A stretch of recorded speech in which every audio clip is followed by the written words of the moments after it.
Senhor. Cristo, palavra de Deus. O Senhor esteja convosco. Ele está no meio de nós. Proclamação do Evangelho de Jesus Cristo, segundo João. Glória a vós, Senhor. Naquele tempo, ao ouvirem as palavras de Jesus, algumas pessoas da multidão diziam: este é verdadeiramente o profeta. Outros diziam: ele é o Messias. Mas alguns objetavam: porventura, o Messias virá da Galileia? Não diz a Escritura que o Messias será da descendência de Davi e virá de Belém, povoado de onde era Davi? Assim houve divisão no meio do povo por causa de Jesus. Alguns queriam prendê-lo, mas ninguém pôs as mãos nele. Então os guardas do templo voltaram para os sumos sacerdotes e os fariseus, e estes lhes perguntaram: por que não o trouxestes? Os guardas responderam: ninguém jamais falou como este homem. Então os fariseus disseram-lhes: também vós vos deixastes enganar? Por acaso algum dos chefes ou dos fariseus acreditou nele? Mas essa gente que não conhece a lei é maldita. Nicodemos, porém, um dos fariseus, aquele que se tinha encontrado com Jesus anteriormente, disse: será que a nossa lei julga alguém antes mesmo de o ouvir e saber o que ele fez? Eles responderam: também tu és Galileu, porventura? Vai estudar e verás que da Galileia não surge profeta. E cada um voltou para a sua casa. Palavra da salvação. Glória a vós, Senhor. Pelas palavras do Santo Evangelho sejam perdoados os nossos pecados. Vou pedir para a Assembleia se assentar, que nós estamos em poucos aqui. Mas, Emanuel, por gentileza, se você puder, cante o refrão, um pedaço de uma canção a São José, que se quiser que seja aquela do início ou uma outra, só para preparar o nosso coração. Enquanto o padre vai ali ao centro, de onde eu vou proferir a homilia. A São José, roga por mim. Valei-me, São José. Cante esse refrão. A São José, roga por mim. Valei-me, São José.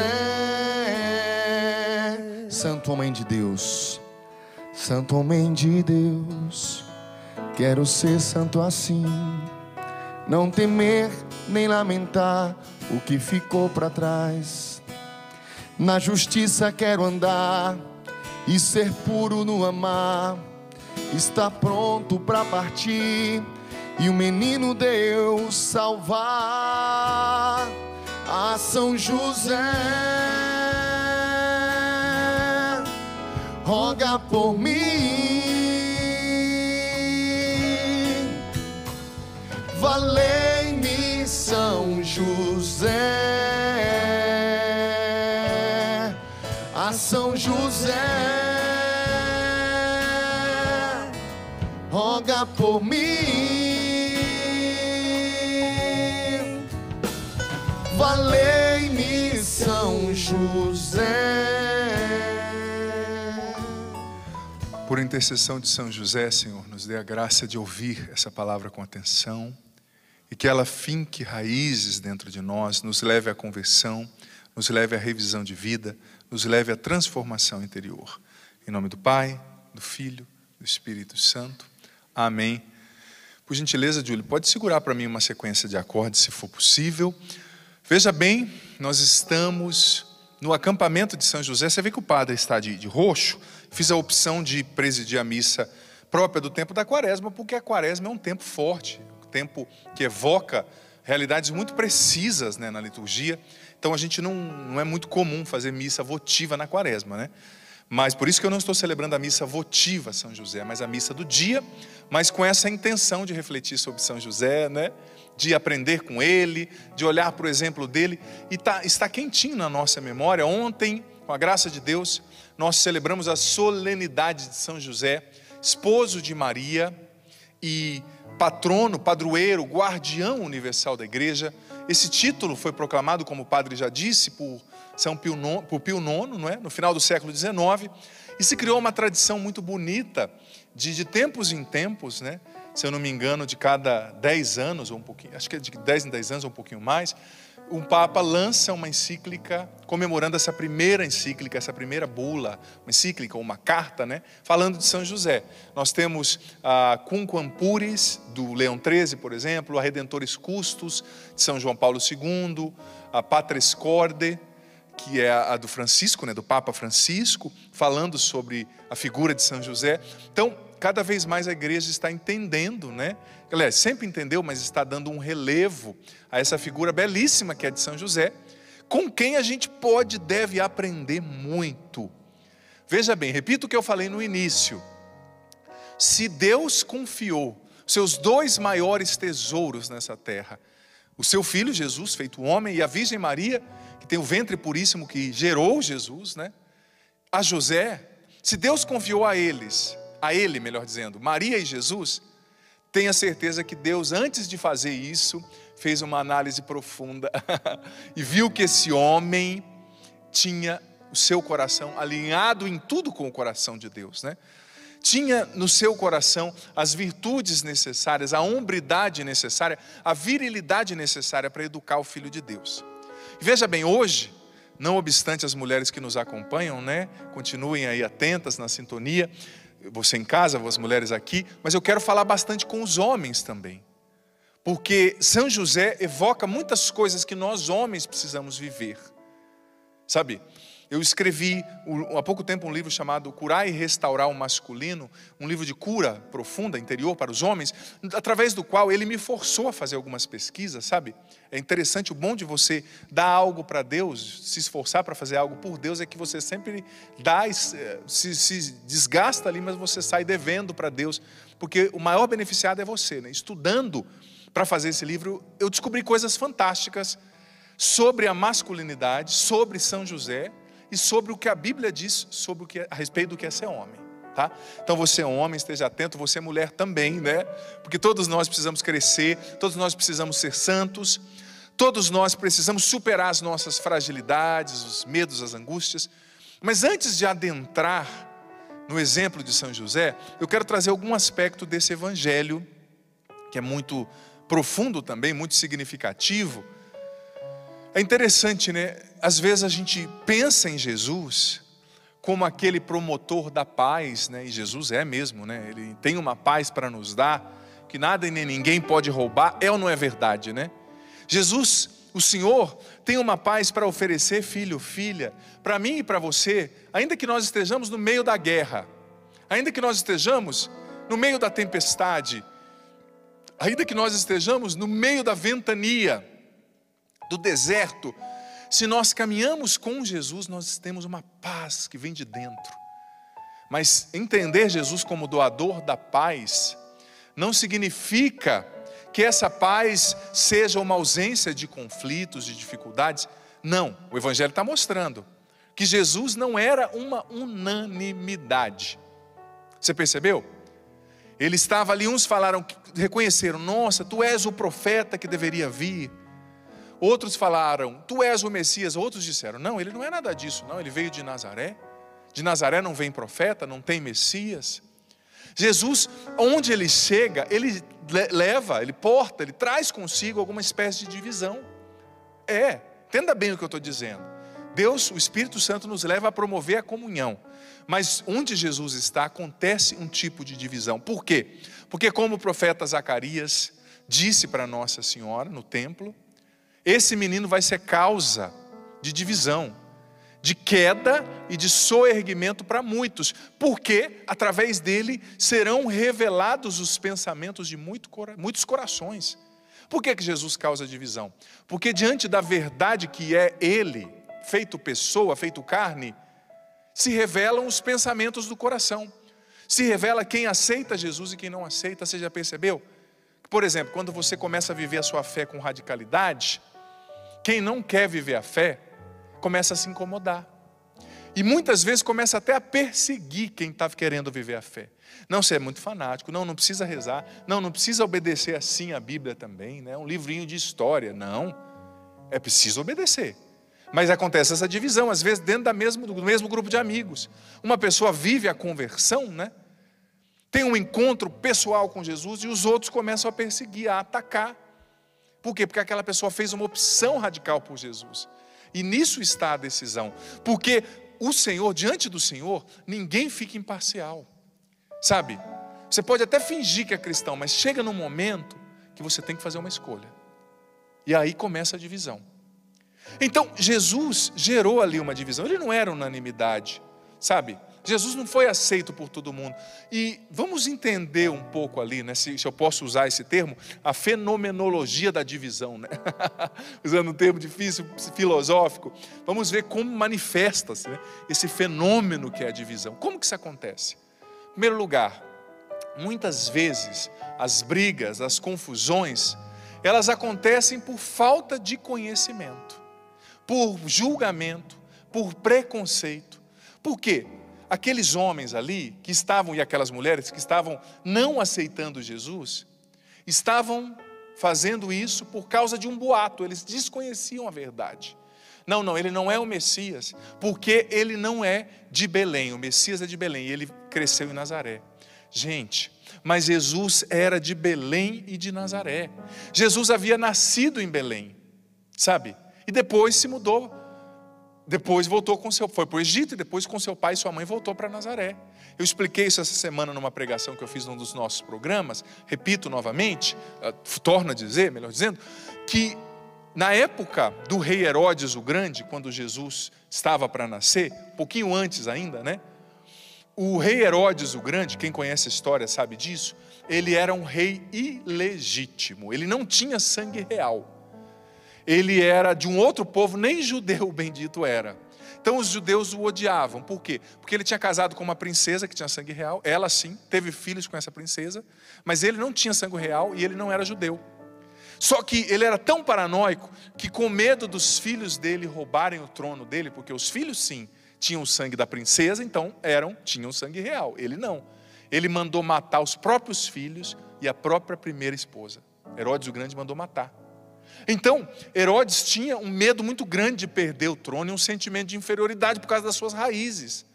E todo mundo em Israel sabia que a família de Davi morava em Belém. José morava em Belém, porque ele era descendente de Davi. José, o pai de Jesus, pai humano de Jesus. Só que por causa disso, muitos dos descendentes de Davi saíram de Belém. Por quê? Porque Herodes começou a persegui-los e queria matá-los. Porque eles tinham descendência real. E a descendência de Davi, que era o maior rei de Israel. Então, naquela época era muito comum. Herodes temia, aconteceu uma revolta, matarem Herodes. E algum descendente de Davi assumiu o trono, né? Então, por isso, José e vários descendentes de Davi saíram de Belém e foram para outros lugares. José acabou estando em Nazaré, que era uma cidade um pouco mais livre, mais grega, mais ao norte, né? Perto ali de Séforis, perto do mar da Galileia, mais perto da divisa com o Líbano, ali, com a Síria. Então, só que na época que Maria estava grávida, a gente conhece a história, houve o recenseamento. O rei Herodes pediu para que todos se recenseassem. Era um censo, né? Para saber mais certinho quantas pessoas tinham, quem estava pagando esse imposto e quem não estava, né? Herodes era um puxa-saco do imperador romano. Então, com isso, José teve que descer para Belém. Foi justamente na época que Maria estava para dar à luz. Então Jesus teve que nascer em Belém, porque José voltou para Belém naquela época. A gente sabe a história do presépio, né?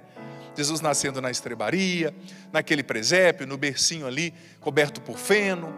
Então olha só, como que acontece um boato. Eles não sabiam, eles não conheciam Jesus. Na maioria das vezes, quando a gente começa a ter preconceito com alguém, raiva de alguém, é porque no fundo, a gente não fez um esforço para conhecer aquela pessoa a fundo. A gente parou na aparência, a gente parou no julgamento. Sabe, muitos que ouviram Jesus não fizeram um esforço para conhecê-lo em profundidade, para saber que ele tinha nascido em Belém, para saber que ele era tanto de Belém quanto de Nazaré. Não o entenderam e começaram a espalhar falácias, né? Espalhar mentiras, contra-argumentos, né? Você já percebeu? Que tem pessoas que às vezes não gostam de uma coisa e saem espalhando. Olha, não assiste aquilo lá que é ruim. Não, nem adianta você ver aquilo que não presta. E aquilo vai contagiando. Alguns que ouviram Jesus não entenderam, não conheceram. E foram espalhando essa falácia, essa mentira, né? Olha, ele não é o Messias, ele não merece. Às vezes até mal intencionados, né? Mal intencionados, espalhando a divisão. Gente, e como é fácil espalhar a divisão. Como é fácil com a fofoca destruir alguém, né? Santo Tomás de Aquino dizia, que na Suma Teológica, que o pecado de fofoca é pior que o pecado de roubo. Porque quando você rouba algo, você pode restituir ou furta, né? Mas quando você fofoca, você nunca mais consegue restituir. Porque quando você fofoca, você falou para uma pessoa, que falou para outra, que falou para outra, que falou para outra. Você não consegue mais controlar. Você pode até chegar na primeira e falar, olha, não é tudo aquilo que eu falei, viu? Daquela pessoa X. Mas o estrago já está feito, não é? Então começou aquela divisão. E Jesus, é interessante o equilíbrio que Jesus tinha, né? Porque ele lidava bem com aquilo, né? Às vezes a gente entra em crise porque todo mundo não está aceitando a gente. Porque nem todo mundo está entendendo a gente, né? Olha, eu vou dizer uma coisa para você, nem todo mundo vai aceitar você. Saiba disso. E não tem problema nenhum com isso. Filho, filha, nem todo mundo vai entender você sempre. Não tem problema com isso. Você não tem que agradar todo mundo, nem Jesus agradou. Você tem que agradar a Deus, isso é o mais importante. Agrade a Deus. E José nos dá a receita quando acontecerem essas divisões, né? Essas mal entendidos, essa não unanimidade, né? Em São José a gente encontra a receita para lidar com isso. Qual é? O silêncio. São José na Bíblia ele não falou, gente. Mas as atitudes dele são tão eloquentes, nos ensinam tanto. O silêncio de José é eloquente. E antes de adentrar, ainda aprofundar nesse silêncio de José, é interessante, voltando ao assunto ainda de Jesus, da divisão, a gente vive num tempo, por exemplo, de profunda divisão, de separação, onde as pessoas se colocam umas contra as outras, inflamadas por discursos, por teorias, né? As pessoas sempre, a gente não consegue mais ouvir quem pensa diferente da gente, né?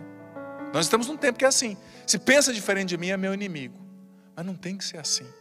A maturidade mora na capacidade de ouvir alguém que pensa diferente sem entender que ele é um inimigo, sabe? E hoje em dia a internet prega muitas peças em nós, né? Porque você já ouviu falar do algoritmo na internet? Com certeza já ouviu. Existem lá máquinas, computadores fantásticos por trás das redes sociais, das plataformas de streaming, pesquisando você, com testes psicológicos, o que você gosta de assistir, com base nas suas últimas pesquisas. E eles têm patrocinadores fortes, então, com base naquilo que você assistiu por último, ele vai sempre recomendando coisas naquele gênero. Se você pesquisou sobre um time de futebol, vai ter coisas mais sobre aquele time. Se você pesquisou sobre uma ideologia política, sobre um partido, vai ter sempre mais, né? Então, com isso, a gente acaba achando que o mundo inteiro pensa como a gente, né? Porque na internet está sempre aparecendo pessoas que estão pensando igual, né? Vídeos que falam de coisas que a gente viu, pessoas que estão falando de coisas que a gente viu, e ouviu, e assistiu. Mas é porque a internet quer sugestionar muitas vezes eu e você, né? É o algoritmo. Então isso vai gerando divisão, e a gente está se tornando cada vez mais intolerante. É dentro de casa, é tanta divisão, é gente que não conversa mais dentro de casa, sabe? Mas São José está nos dando um caminho, né? Às vezes, gente, o silêncio é a melhor estratégia. Sabe? Quando o circo está pegando fogo, como existe uma sabedoria no silêncio, né? Entenda bem, o Papa Bento XVI, no livro A Infância de Jesus, ontem eu falei na homilia da missa que eu presidi, ele falava que o silêncio de José, ele nos ensinava, Papa Emérito Bento XVI, não foi uma omissão, pelo contrário, foi uma atitude profunda de alguém que confia em Deus e deixa Deus conduzir o curso da história. Porque tem um silêncio também que pode ser omissão, né? A pessoa que não se expõe em nada, que não defende a fé, que não defende Deus, que não defende o filho, parece uma lesma, né? Tem também, acontece, às vezes, né? Não é isso, mas o Papa nos ensina que o silêncio de José não é omissão, mas é a manifestação de um coração que confia tanto em Deus, que entende que nem sempre vai ter que se defender com as próprias palavras, que entende que nem sempre vai ter que fazer tudo, mas que pode descansar em Deus. Não é a omissão, é o silêncio maduro de alguém que faz tudo o que pode e descansa em Deus e deixa Deus conduzir o curso das coisas. E o livro dos Provérbios fala que até o tolo, quando fica em silêncio, se passa por sábio, né? Há uma sabedoria no silêncio. E a gente precisa aprender com José a arte de silenciar nas horas certas. Nesse tempo, por exemplo, muita gente ficando em casa. Eu sei que tem muita gente saindo, trabalhando, entendo, óbvio, mas muita gente ficando em casa. E às vezes quando você fica em casa, e mesmo quando você não fica muito em casa, o pouquinho que você fica, né, começa a dar faísca. Por quê? Porque tem alguém na sua casa que tem um pensamento totalmente diferente do seu. Tem alguém na sua casa que não vive a fé da maneira que você vive. Tem alguém no seu trabalho que é totalmente diferente, que tem um temperamento diferente. E vamos ser honestos, gente. Tem coisas que nos irritam no outro, né? Tem pessoas que te irritam simplesmente pelo fato de elas serem quem são, agirem, pensarem como pensam, né? A pessoa te pergunta: o que eu fiz para te irritar? Você responde: respirou. Né? Tem diferenças, tem pessoas que nos incomodam, não é verdade, né? Às vezes o temperamento, tem gente que é agitado, que faz tudo para ontem, aí se encontra com uma pessoa que até para morrer de repente demora 3 semanas, né? É aquela coisa, são as diferenças, acontece, às vezes você está vivendo isso hoje na sua família. Talvez você esteja vivendo isso hoje no seu casamento, as diferenças de temperamento, de concepção de mundo. Nós somos singulares, mesmo diante de irmãos que nasceram do mesmo ventre que nós temos diferenças. Irmãos gêmeos, univitelinos, por exemplo, tem diferenças de comportamento, de temperamento. E não adianta, sempre vai ser assim. Padre, eu queria tanto que a minha esposa me entendesse. O que significa te entender? Começar a pensar igual a você? Esquece. Te entender é uma coisa. Agora, começar a se tornar uma cópia do que você quer é outra coisa. Esquece. A gente tem que entender que quem pensa diferente não é nosso inimigo. A gente tem que ter maturidade de ouvir. E muitas vezes de silenciar como José. Silenciar. Sabe, eu gosto sempre de usar uma analogia que se você quiser apagar um fogo, quem aqui já apagou um incêndio?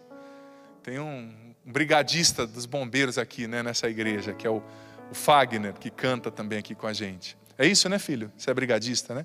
Ele com certeza já estudou isso. Com que você, que é daqui do Ministério de Música Canção Nova também, com que você apaga um fogo? Você já fez a experiência de tentar apagar o fogo com querosene? Com óleo diesel? Com gasolina? Vai dar certo? Sim ou não? Claro que não. Você apaga o fogo com o oposto do fogo, que é a água. Se você joga um balde de gasolina num fogaréu que começou, vai estourar e vai virar um fogo muito maior, né? É isso que o silêncio faz. O silêncio, ele é a água sobre o fogo, que apaga o fogo.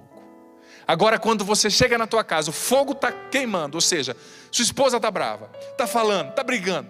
Se você for falar e brigar em cima, onde vai parar? Padre, mas eu não tenho sangue de barata. Tudo bem, resolve, fala, mas não fala na hora da raiva, porque não dá certo. Para catar, como diz lá em Minas, né? Para catar as penas depois é muito difícil, né? Padre, eu tenho que dizer, diga, mas não diga agora.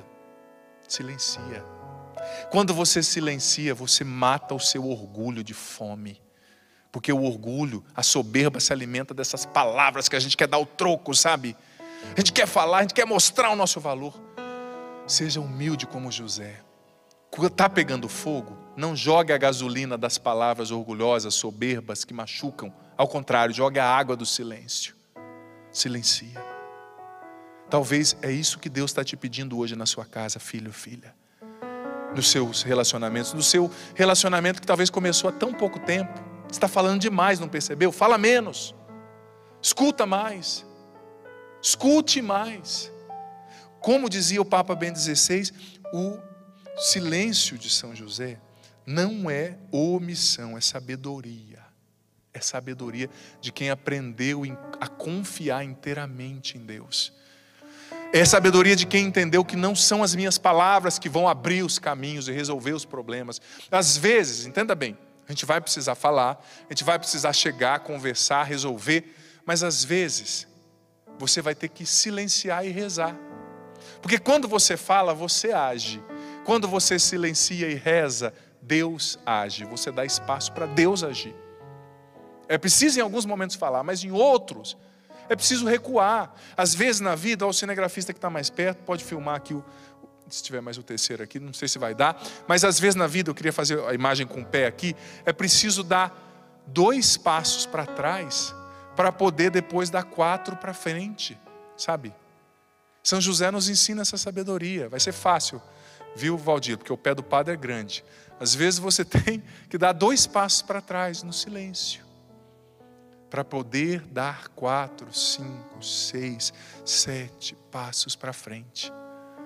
São José nos ensina que é preciso saber perder para ganhar, silenciar. E veja bem, repetindo o que eu disse, citando ali o Papa Bento XVI, que o silêncio de José é atitude madura, que vem do seu relacionamento com Deus, da sua confiança em Deus. Por que São José confiava tanto em Deus a ponto de silenciar diante do conflito, filho, filha? Porque ele vivia imergido, mergulhado em Deus. São José tinha cheiro de Deus. Você conhece alguém que tem cheiro de Deus? Que absorveu já o jeito de Deus, o caráter de Deus, né, como dizia Santo Tomás de Aquino? São José, ele exalava a Deus. Por quê? Porque ele vivia dia e noite mergulhado no rio que é Deus.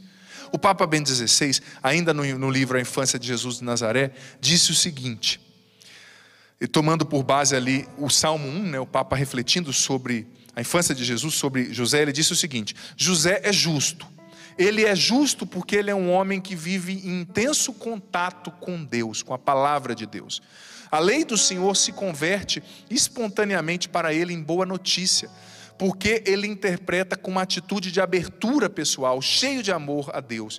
Assim ele aprende a compreendê-la e a vivê-la desde o mais íntimo do seu ser. José, ele conseguia silenciar porque ele era mergulhado em Deus. O cardeal Sarra, ou Sara, né, como a gente fala aqui no Brasil, escreveu aquele livro no qual ele fala sobre a ditadura do silêncio. Ele diz que, em outras palavras, né, em um momento do livro, que a tagarelice, né, o falar demais, muitas vezes é um sintoma de uma baixa comunhão com Deus, de um relacionamento raso com Deus. Porque quem aprofunda, o cardeal dizendo, o seu relacionamento com Deus, não precisa falar tanto toda hora, mas aprende a valorizar o escondimento, a vida interior, né? E falando sobre vida interior, entenda bem, o silêncio de José é sustentado, vamos vendo a conexão de tudo que o padre está trazendo. O silêncio de José é conectado com a sua confiança em Deus. Ele silencia porque sabe que Deus está agindo, e ele só consegue ter essa confiança porque ele é mergulhado em Deus. Ele vive uma vida imersa em Deus, ele tem vida interior, ele tem vida de oração. Quem é muito tagarela, como dizia o cardeal Sara, não consegue ter vida interior, né? Porque está sempre para fora, para fora, para fora, para fora. Gente, essa pandemia precisa ser uma oportunidade para nós crescermos para dentro, com vida interior. Eu gosto demais dessa analogia, né? Que a árvore, ela só é forte fora, frondosa fora, só tem galhos fortes, só tem galhos frondosos, frutos ali deliciosos, suculentos, se ela, antes de crescer para fora, cresce para dentro, aprofundando as suas raízes no solo.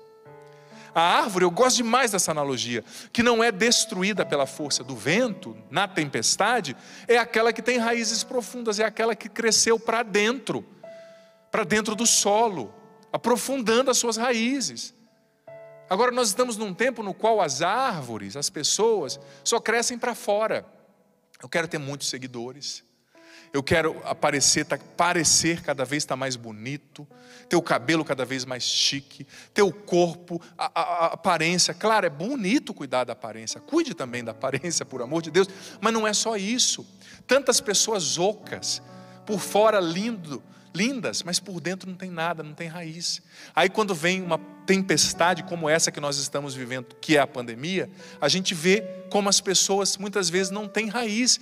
Bate um desespero, muita gente se desesperando. Claro, eu não estou aqui criticando quem caiu na depressão, quem caiu no transtorno de ansiedade. Tem múltiplas razões que levam pessoas a tais realidades, eu compreendo que é multifatorial. Mas muitas vezes também, gente, as pancadas da vida a gente não absorve bem porque a gente não tem raiz profunda. A gente só cresceu para fora. A gente só cresceu para mostrar para os outros que a gente pode, que a gente sabe, que a gente consegue. Mas por dentro, a raiz não aprofundou, a raiz nossa não se aprofundou na terra. É só por fora, é só exterioridade. É bonito estar bonito por fora, mas o mais bonito é estar maduro por dentro, com raízes aprofundadas na terra da vida, na terra do coração de Deus. São José nos ensina a crescer para dentro, um homem de vida interior. São José Maria Escrivá, outro santo, muito devoto de São José, dizia o seguinte, olha só: São José é realmente pai. Ele protege e acompanha no seu caminho terreno aqueles que a ele se confiam, como protegeu e acompanhou Jesus enquanto crescia e se tornava homem. São José é mestre da vida interior. Olha o que diz São José Maria Escrivá, um outro santo, falando de São José, pai de Jesus. Ele é mestre da vida interior, porque ele nos ensina a conhecer Jesus, a conviver com Jesus, a tomar consciência que fazemos parte da família de Deus. São José Maria Escrivá, no livro É Cristo que Passa, página 39. São José, pai de Jesus, diz São José Maria Escrivá, um outro São José, ele é mestre de vida interior. Ele nos ensina a crescer para dentro. Porque filho, filha, as pancadas da vida estão acontecendo. Você está vendo a pandemia, o número de mortes, a crise financeira, coisas das quais eu me lamento, meus sentimentos a você que perdeu alguém.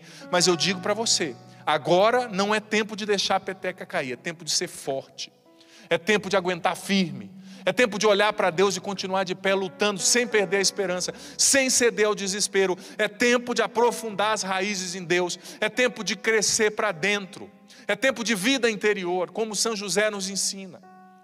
Não é tempo de, o vento que vem me derruba, a enxurrada que vem me joga no chão. Não, levanta essa cabeça, sai dessa cama, sai desse desespero, dessa aflição. Eu respeito a sua dor, eu entendo você, eu respeito o seu sofrimento, mas você não pode deixar esse sofrimento vencer a força do poder de Deus que mora dentro de você. Você não pode deixar esse sofrimento, essa perda, te prostrar para sempre. É com você que eu estou falando. Está na hora de se levantar e recomeçar. Está na hora de crescer para dentro, vida interior.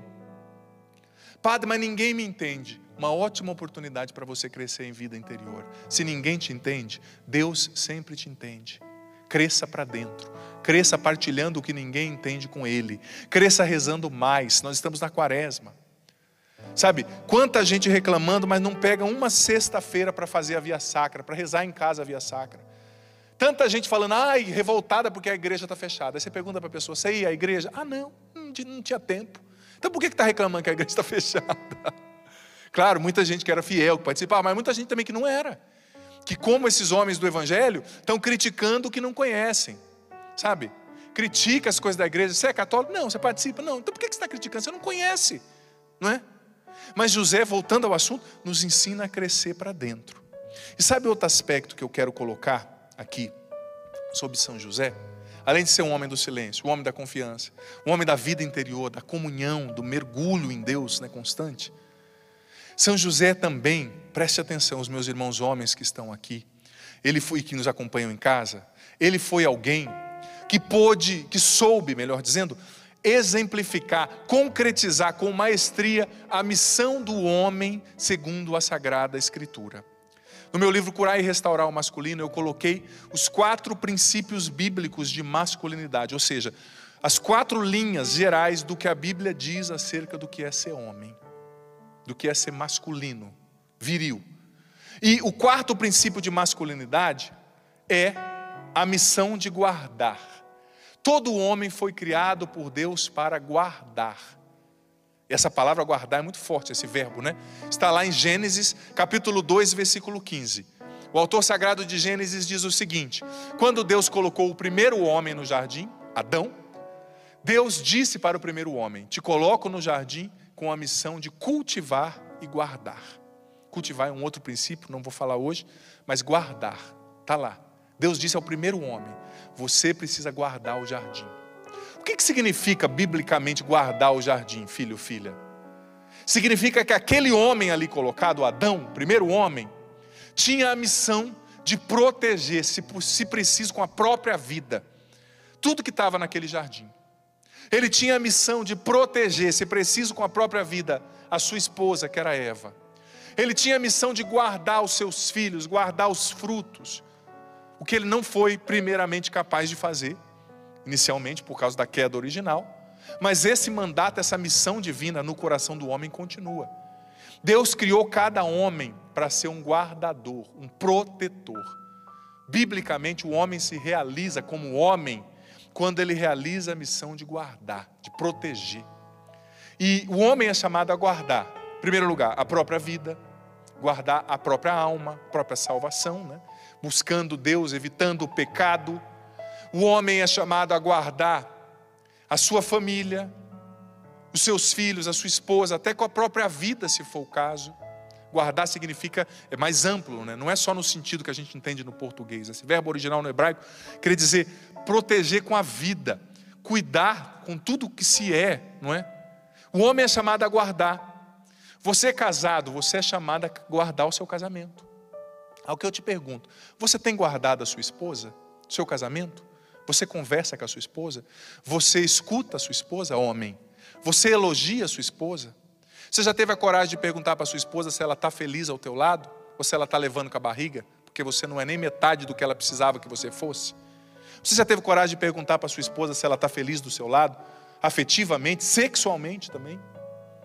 Você já teve coragem de perguntar? Você é chamado a guardar o seu casamento. Deus te quer guardando, não levando de qualquer jeito, empurrando com a barriga, tratando mal quem mais você deveria amar, que é essa esposa que ele colocou do seu lado. O homem é chamado a guardar os filhos, mas guardar também tem a ver com o terceiro princípio, que é o cultivar, tem a ver também com educar. O homem, biblicamente, precisa participar da educação dos filhos. O homem precisa educar os filhos, sobretudo para a fé. Graças a Deus isso está mudando, mas até pouco tempo se acreditava que a missão de educar era coisa das mulheres. Não, o homem tem que participar. Ai, padre, sabe o que é? Eu tenho um filho, mas eu não moro mais com a mãe dele. Ai, deixou de ser teu filho? Dá um jeito de se fazer presença na vida do menino, mesmo que você e a mãe dele não deu certo, aconteceu alguma coisa, não sei, mas você precisa ser pai. Ai, que tem um padrasto, não importa, o pai biológico é você. Dá um jeito de se fazer presença, nem que não seja todo dia, mas pelo menos de uma vez por semana, veja, ligue, converse, eduque, ensine. O pai precisa guardar, o homem precisa guardar os seus filhos. Às vezes o homem, por preguiça, está vendo que o filho só fica no celular, está vendo que o filho está indo por um caminho errado, está vendo que o filho não reza, não estuda, não tem disciplina, e deixa tudo nas costas da esposa, como se o filho fosse só da mãe. Depois, na hora que dá problema, quer bater, ou quer abandonar, ou quer brigar com Deus. Homem, assuma o seu papel, deixa de ser banana. Você precisa corrigir o seu filho. Você precisa falar com ele a hora que tem que falar, sabe? Não só o homem, claro, a mãe já... Mas isso na mulher geralmente é mais natural do que na gente, né? O homem precisa guardar seus filhos. O homem, o jovem precisa guardar a sua juventude. O homem jovem, sua pureza. Guardar também a sua juventude se preocupando com o futuro, estudando, se preparando para uma boa carreira. Guardar trabalhando. Guardar também assumindo a própria vocação, se Deus te chama. E aqui, para nós, eu que sou padre, nós que somos consagrados, seja homem ou seja mulher, mas em especial para você, homem, Deus nos quer guardando a nossa vocação. Deus nos quer guardando, porque quanta gente lida de maneira irresponsável com a própria vocação. Sabe, o que é guardar a própria vocação? É não deixar que entre pelos seus olhos, pelos seus ouvidos, pela sua mente, pelas suas emoções, coisas que são contrárias à opção que você fez quando você assumiu aquela vocação. Ai, padre, sabe o que é? As pessoas não entendem a gente tem que ser mais legal, né? A gente tem que entrar mais nas coisas do mundo. Não, homem de verdade, viril, padre de verdade é aquele que tem coragem de ser um ET, se for o caso, para não ser mundano. Um ET para viver do jeito de Deus. Entenda bem, não estou dizendo para você ser esquisito. Estou querendo dizer que você não pode trocar a sua integridade por aprovação dos outros. Às vezes na vida da gente a gente tem que fazer uma escolha. Ou a gente fica com a integridade, com a verdade, com a essência, com a sinceridade do que a gente decidiu, ou a gente fica com a aprovação dos outros, representando vários personagens para receber aplausos, para que todo mundo concorde com a gente. Não é que você vai ser esquisito e chato, mas se você não escolheu ser padre, ser consagrado, seja homem e mulher o bastante para levar até o fim esse negócio, para dizer não o que você precisa dizer. E olha, vou ser sincero, nós consagrados, nós sacerdotes, nós somos um mistério para o mundo e para nós mesmos. Então pague o preço de ser um mistério e continue sendo um mistério. Padre, eu não entendo a sua vida, eu também ainda não entendo, filho, eu sou um mistério para mim mesmo, mas eu quero ser um mistério mergulhado em Deus. Eu não quero trocar minha integridade por aprovação. Eu quero ser o que Deus quer que eu seja. Eu vou guardar minha vocação. Eu não vou assistir filmes que coloquem a integridade da minha vocação em perigo. Eu não vou ler coisas, consumir conteúdos que coloquem a integridade do meu matrimônio, do meu sacerdócio em perigo, porque eu quero ser fiel. E guardar tem a ver com fidelidade. O homem precisa guardar sendo fiel ao que assumiu, com a esposa, com Deus. Sabe? Porque ser um aí que sai pegando um monte de mulher por aí, isso não é ser homem não, isso é ser um animal. Isso aí qualquer cachorro faz. Homem de verdade é aquele que se domina, é aquele que cresce no autodomínio, é aquele que entende, que tem sim desejos, tem instintos, mas que não é um animal dominado pelo instinto. Desculpa o que o padre está falando, sério que estou falando, com autoridade, não quero ofender ninguém, mas eu estou falando é isso mesmo. É isso que eu estou dizendo para você, é isso que a Bíblia diz, é isso que eu e você temos que viver, sabe? Homem de verdade não é o que vive que nem um cachorro, um animal, não. Mas é aquele que se domina, que tem autodomínio, que não é dominado pelo instinto, mas pela cabeça, pelos princípios, pelos bons valores. É aquele que respeita a esposa, é aquele que luta para ser fiel, é aquele que trata as mulheres com respeito, não como objeto. É aquele que vive a sexualidade segundo o projeto de Deus, que se guarda até o momento certo no matrimônio, ou se guarda no celibato, como nós sacerdotes somos chamados a viver. Deus não brincou quando Ele te chamou não, a se consagrar a Ele não, você precisa lutar para guardar o seu chamado. O idoso, o viúvo, o ancião, precisa também guardar a sua história, guardar a fidelidade ao bom comportamento, a Deus, até o fim dos seus dias. Porque imagina, se Deus te chamasse semana que vem e você deixasse aqui nessa terra um contra-testemunho para toda a sua família. Ai, eu vou morrer tendo, desculpa o termo, né, sendo visto pelos outros como um velho safado. Me perdoe o termo, né? Eu vou morrer sendo visto pelos outros como um velho que roubou, que adulterou, um ancião impuro. Não, guarda. Ai, padre, eu estou no final dos meus dias. Não sei, Deus sabe quais serão. Quando será o final dos seus dias? Mas guarde o seu testemunho de Cristo. Guarde o testemunho de uma pessoa honesta, um bom cidadão, um bom cristão. Alguém que lutou para ser fiel à família, aos filhos, aos princípios, à fé até o fim. Que não foi mais um corrupto, que desvia dinheiro de merenda para ficar comprando casas na praia. Que desvia dinheiro público dos hospitais, dos idosos, para ficar comprando casa em Miami. Não, dê o testemunho, como muitos fazem por aí, infelizmente na nossa política, né, em outras esferas. Guarde a sua integridade, seja você ancião, jovem, criança, adulto, viúvo, senhor bispo, sacerdote, consagrado, guarde a sua vocação, é isso que Deus quer. E São José foi especialista nisso. Ele guardou Jesus, ele guardou Maria. Gente, e para São José não foi fácil. Para São José não foi fácil. Por quê? Porque ele teve que sair do seu conforto. Ele com certeza tinha outros planos. Mas quando o anjo revelou, olha, não tenha medo de receber Maria. O que vem dela é um filho santo, foi concebido pela ação do Espírito Santo, ela não te traiu.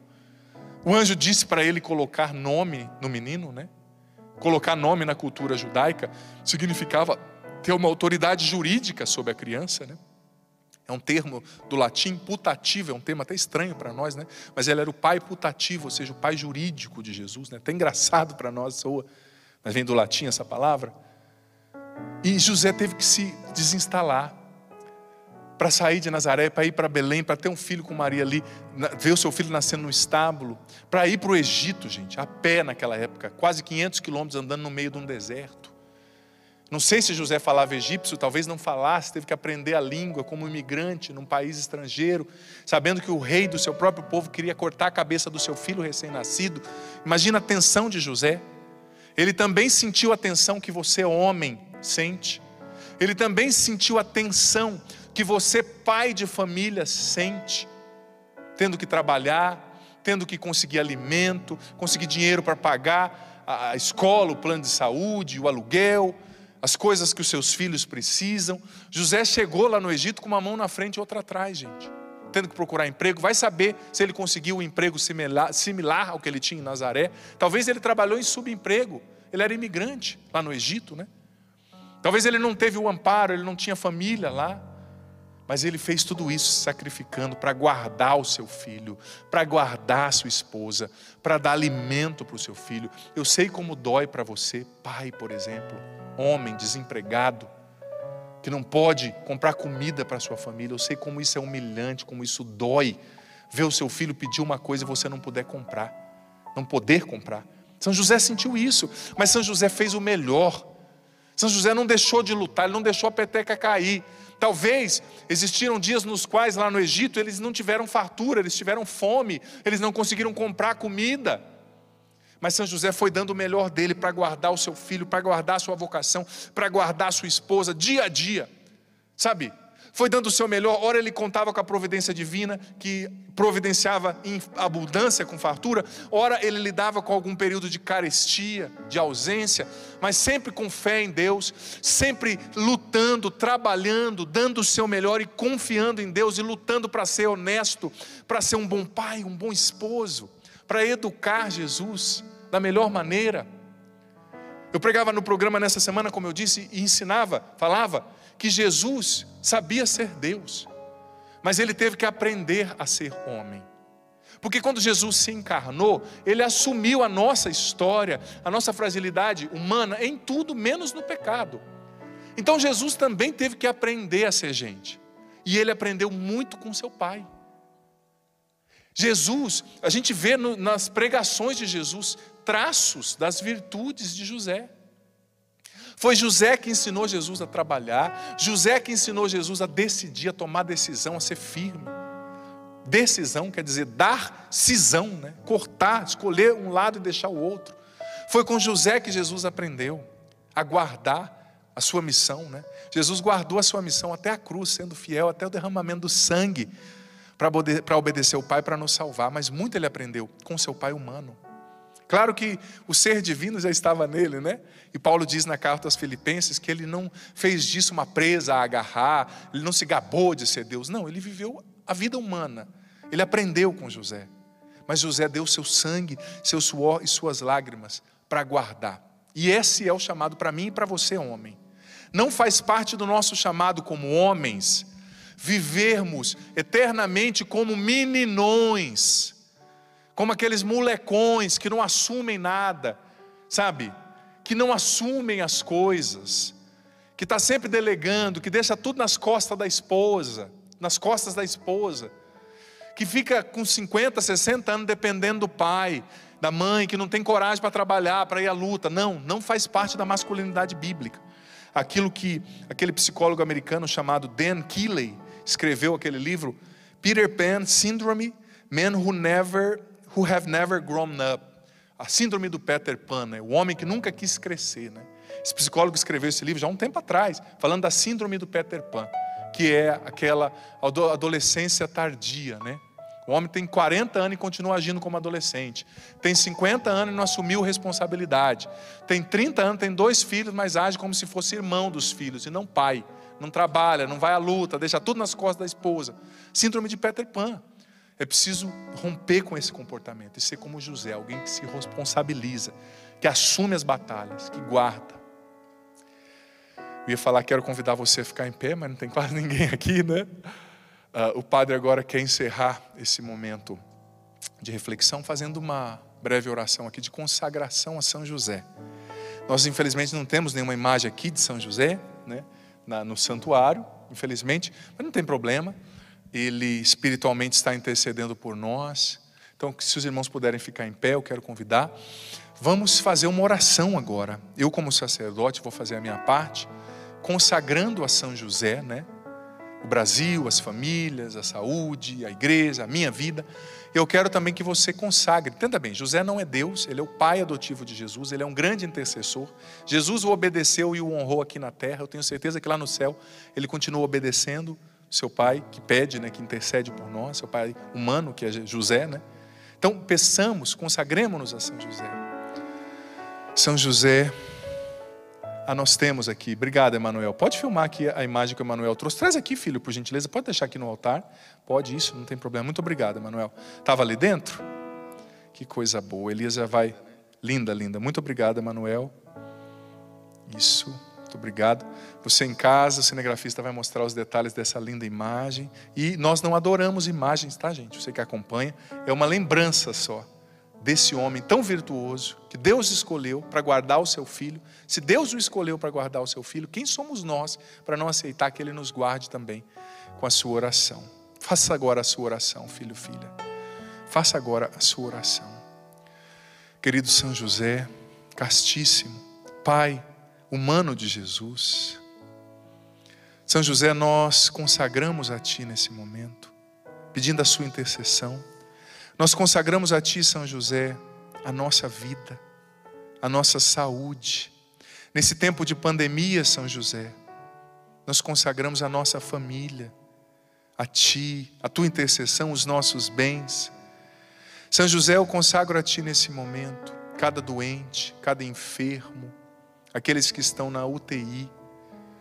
Eu consagro a Ti, São José, as equipes médicas, aqueles profissionais que trabalham nos hospitais, nas UTIs, os profissionais também que trabalham no serviço funerário.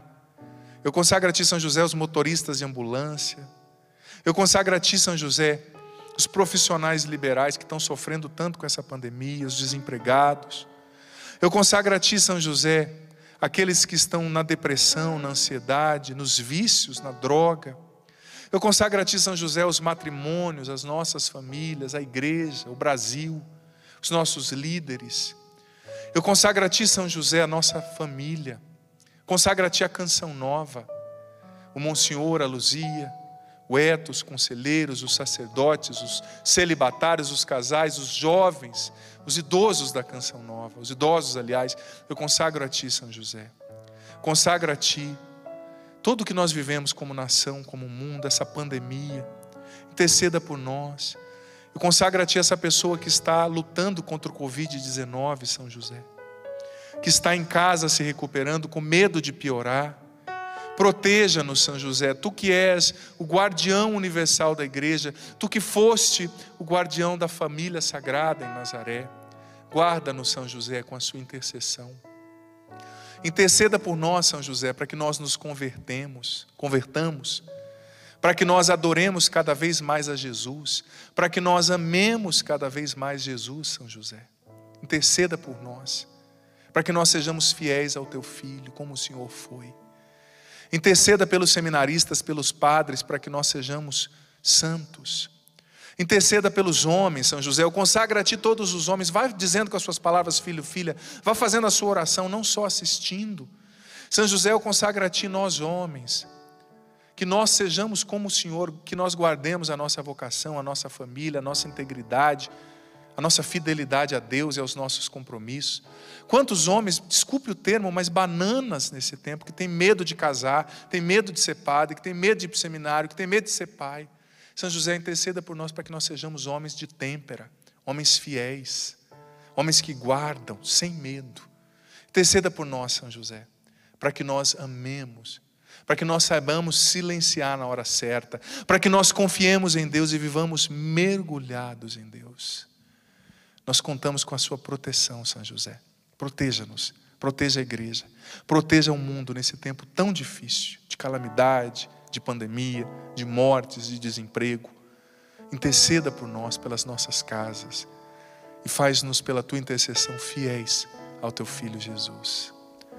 São José, esposo de Maria e padroeiro, guardião universal da igreja, rogai por nós e valei-nos. Amém.